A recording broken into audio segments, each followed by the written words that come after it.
स्वामी जी के शब्दों में कहे तो इतिहास भी काल की जिस गहन गुफाओं में झांकने का साहस नहीं कर सकता, इतने अनादिकाल से भारत समृद्धि के परिचायक के रूप में ही विश्व में जाना जाता रहा है।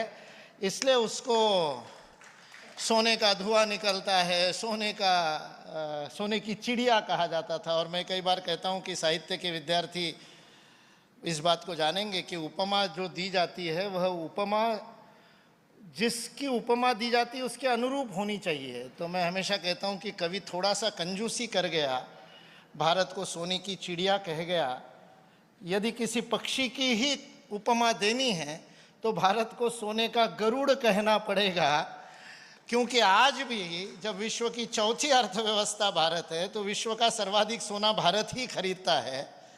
और जब दिसंबर में मलमास होता है और संक्रांति के एक माह पूर्व हम सोना खरीदना बंद कर देते हैं तो सारे विश्व में सोने के भाव गिरते हैं, क्योंकि भारत सोना खरीदना बंद कर देता है। यह मैं इतिहास की नहीं वर्तमान की बात बता रहा हूँ। अभी तो एक ही तहखाना खोला हमारे नंद कुमार जी के पद्मनाभ स्वामी का तिरुवनंतपुरम के, एक ही तहखाना खोला तो आंखें फटी रह गई। हमारे सारे मंदिरों में जितना सोना है हम पूरे विश्व को कई बार खरीद सकते हैं।